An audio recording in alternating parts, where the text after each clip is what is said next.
Hey everybody, this is Asher. Welcome to my video.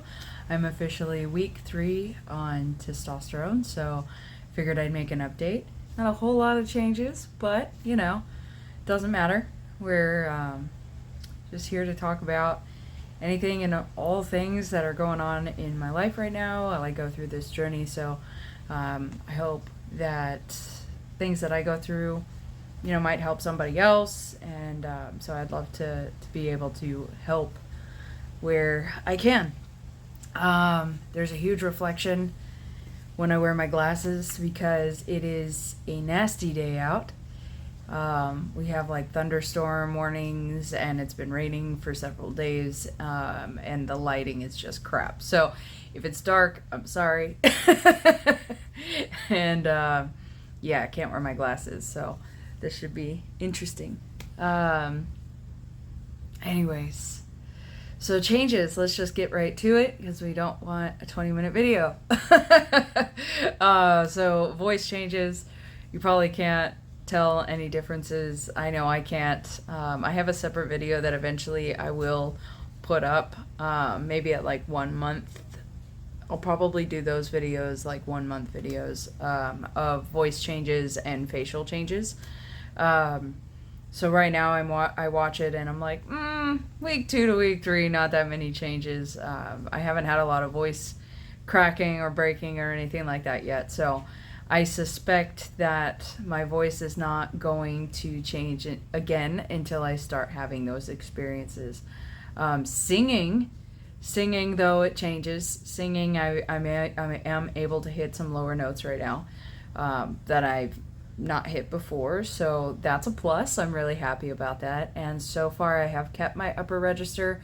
It just feels very different, and it isn't as controlled, and it's not as powerful as it was. So I'm actually having a lot more power in my lower registers and not as much in my upper registers. So it's changed a bit. It's reversed, but at least it's still there, so it makes me happy. That's about it on that one. Body hair and things like that, nothing's changed that much. I mean, I'm starting to get some hair like a little bit creeping up this way that it's really, really light. Like you can't tell unless you're me. You'd never notice. It's just a me thing. So I can see it like a little bit on my upper thighs too. The hairs are a little bit longer, but it's hard to tell if that's tea or if it's just like I haven't shaved my legs in a while. So who knows? It's really early. It's only week 3, so who knows what's really going on, if it's testosterone or if it's just natural progression. The hair on my face, like the peach fuzz, is definitely gaining some length that in the past it never got quite that long before, so that's fun. Like I've got some on my chin, and my mustache peach fuzz is longer, and the peach fuzz on the sides are longer, and it's finally balancing out. So one side was growing faster than the other side, but then found out it was probably because I always sleep on my left side, that I was kind of like accidentally shaving it down. Hair loss or changes in hairline. So the only way I can, probably a little bit, the only way I can tell is I have a scar on my left side from when I got in an accident when I was a kid, and I have a mole on this side. So I'm kind of judging my hairline based on those 2 points. Like, is it further back? Is it, And what I have noticed is that it is thinning right there. There's that mole that I was talking about. And so it actually has pulled a little bit back to line up with that, and it's just thinning out right here. Like there's still hair there, but it's thinning out. And then same thing with the scar here. It's now lined up back over this way. And these little hairs, though, that my mommy likes are still there, but they are thinning out a little bit. Texture, same. It's not thinning out, it's re-thick. My hair always gets thick when it starts getting longer, and it's still doing that. So I'm very lucky that, I mean, it's only been 3 weeks. Some people experience hair loss like right away. I haven't, so I'm really, really happy about that. My dad has a hairline that goes back in here, but he still has a full head of hair.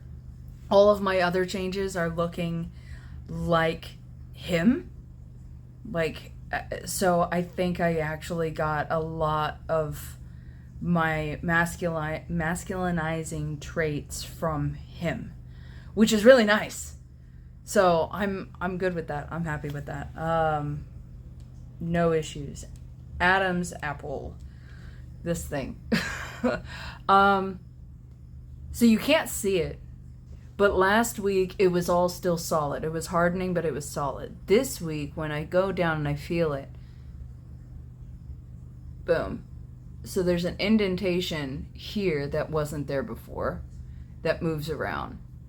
And just below it, there's now an indentation that wasn't there before that moves around when I talk. So I think it's developing, but it's not visible yet. I can just feel it. Bones in face thickening. No, I don't think so. My brow is starting to come out a little bit. Things are squaring up. The fat distribution or the water weight is changing things, but I wouldn't say the bone structure is changing, and that probably won't happen. I'm 36. The likelihood of bone structure changing probably won't happen. Bone thickening can happen, though, but it's too soon for that. I think it's just a little bit of fat distribution and water weight that's making things, like it's just settling into more masculine spaces, more male spaces.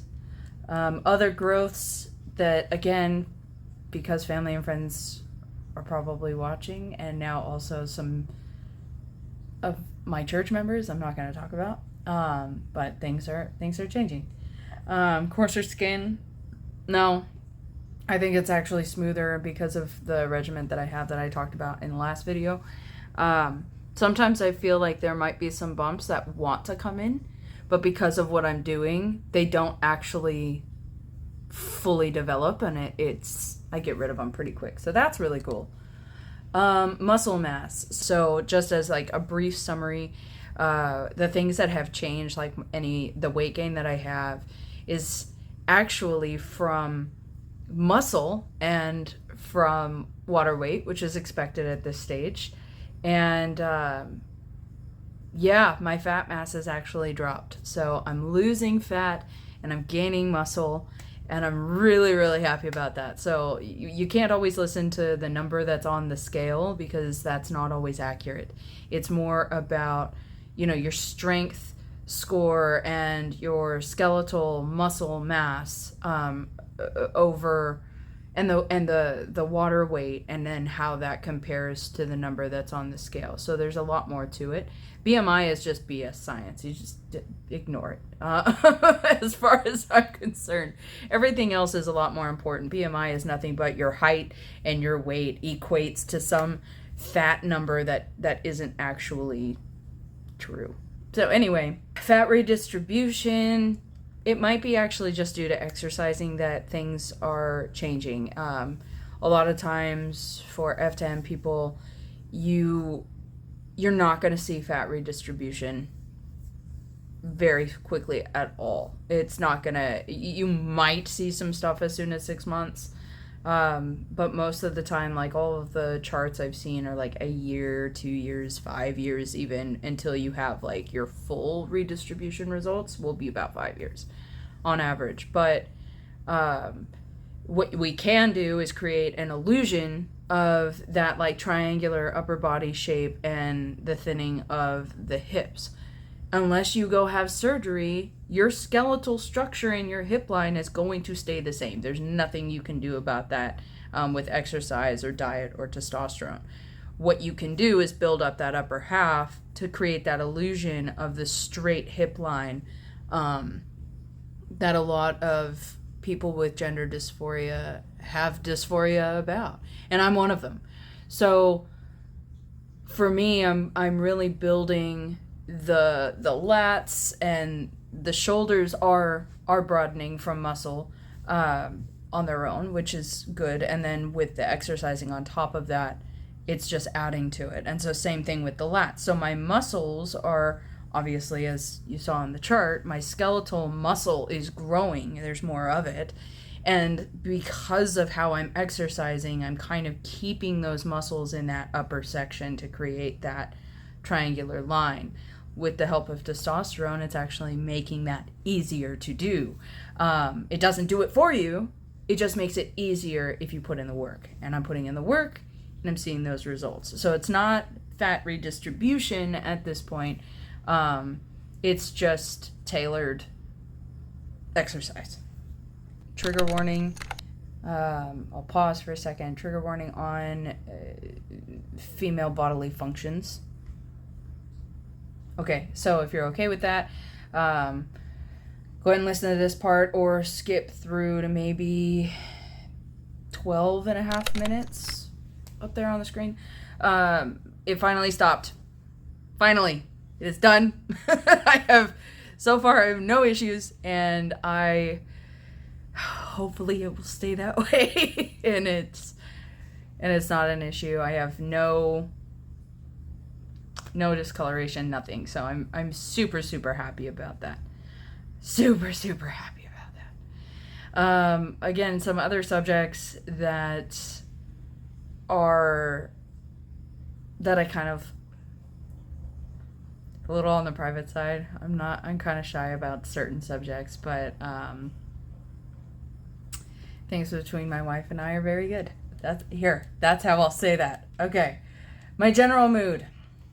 That one's kind of big. So I said I didn't want to make a 20-minute video. I don't know if I'm going to be able to manage that or not. But I have this whole thing written out on my computer that I'm going to try and kind of go off of to control the time and how long I talk about something.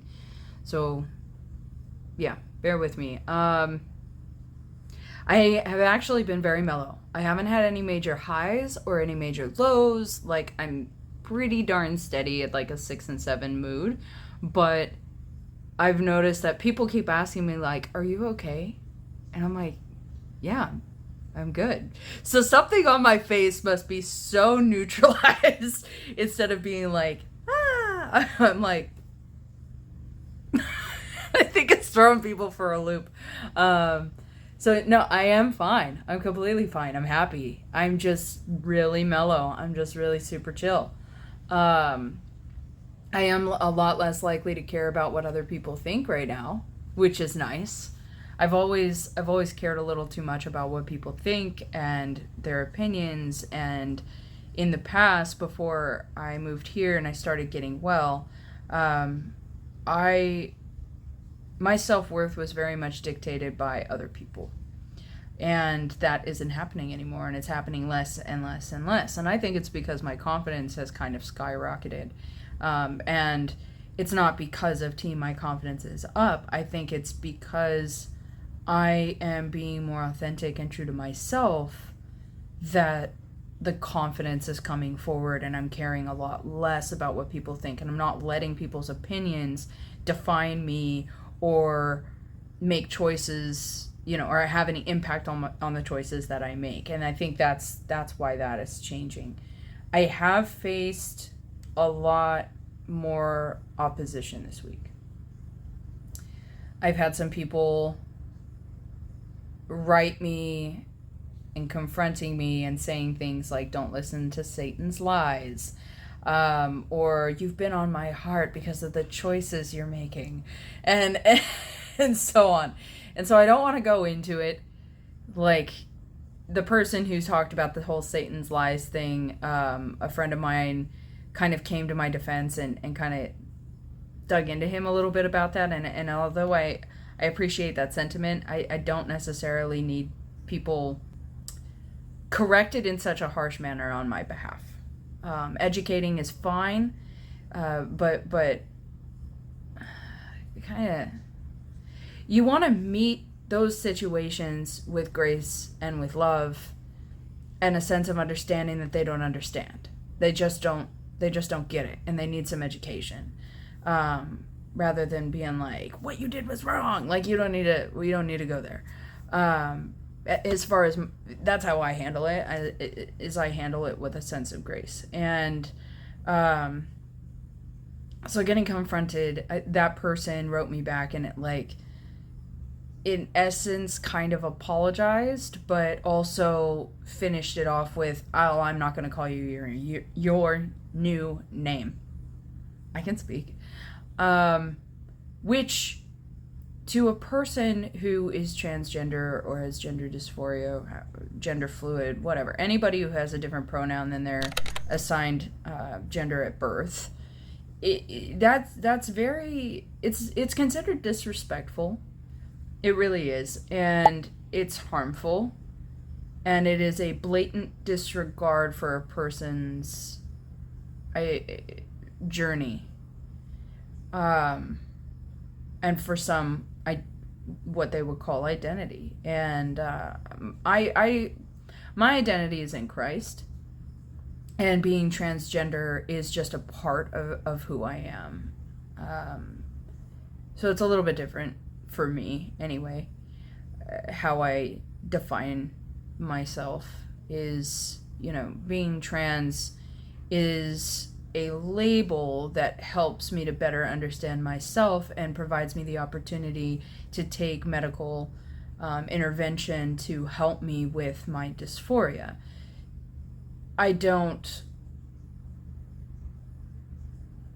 My identity is actually more as a Christian, so it's a little bit different.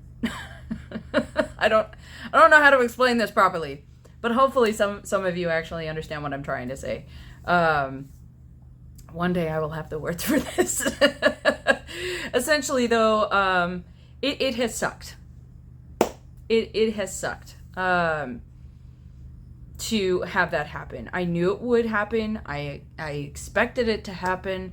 But when it does actually happen, to receive, it's like it's a form of rejection and disrespect. And when you have supported somebody else and you've accepted them for who they are and you haven't judged them, and they turn around and come at you with that, it sucks.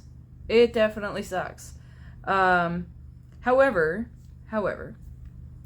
I can choose whether or not to let those things actually bring me down. Yep, looks like this is going to be a longer video. Sorry, guys. I can choose whether or not to let that have a major difference in my life, and I choose not to. So even though it was really hard to deal with throughout the week, and really, praying about it and journaling about it and getting into it and going, does this really need to bother me? I'm going to choose the idea of grace and have an understanding of their lack of understanding. So, for example, I feel like it's a level of ignorance. So I choose to educate in those circumstances. But I was actually able, for the first time, really, to healthily set boundaries with these people and basically say, I'm happy and I am right with God, and therefore you do not have the right, nor does anyone have the right, to say otherwise. And it's actually something a priest said to me when I was young, when I was coming out as gay.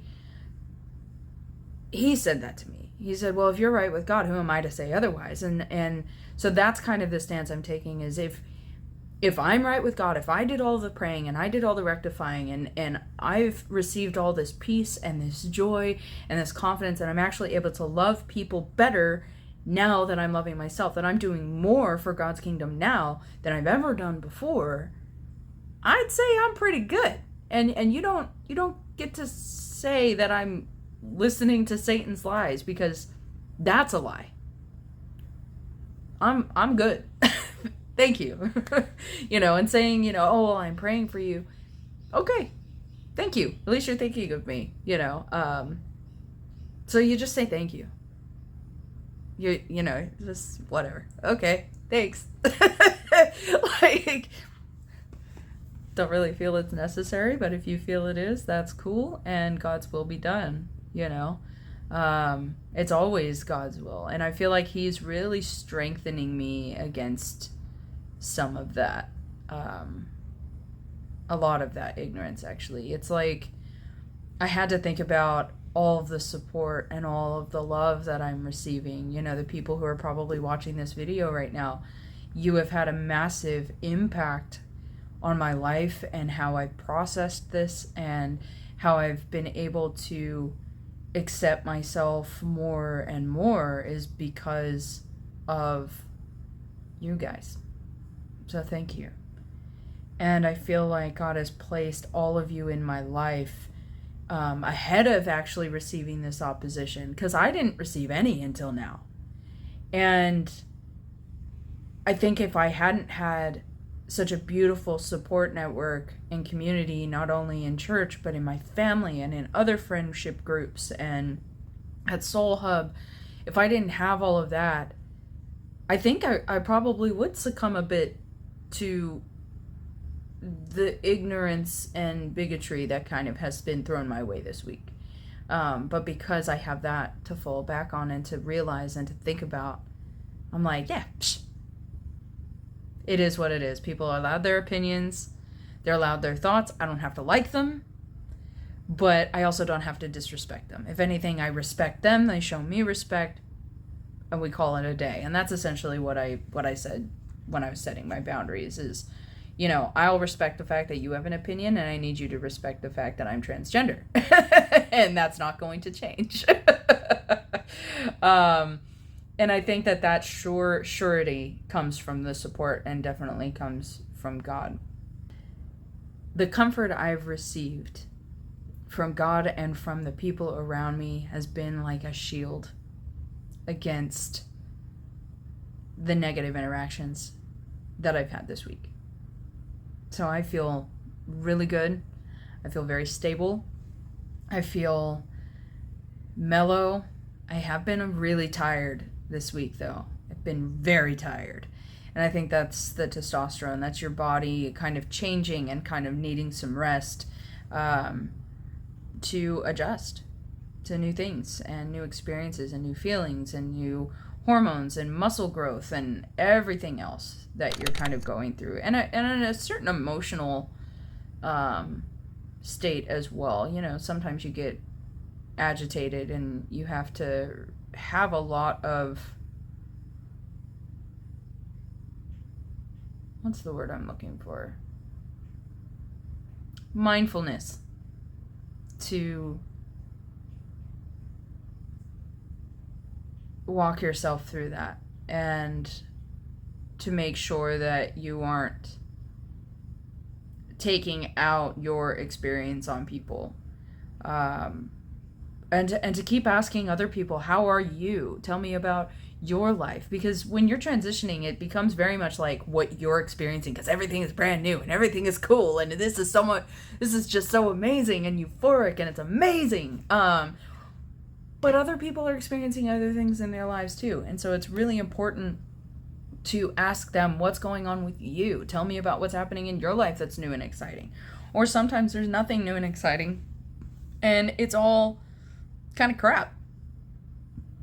And so being able to be there for them is super, super important, because you don't want everything to be about you and your transition. And really try to keep a balance in your life of what you're talking about, what you're experiencing, what you're thinking, your hobbies, work, everything like that. Because if you don't make everything about your gender, you start just living in the moment and very present, and the people around you get to feel included in life in general, and they get to feel heard, and that's extremely important.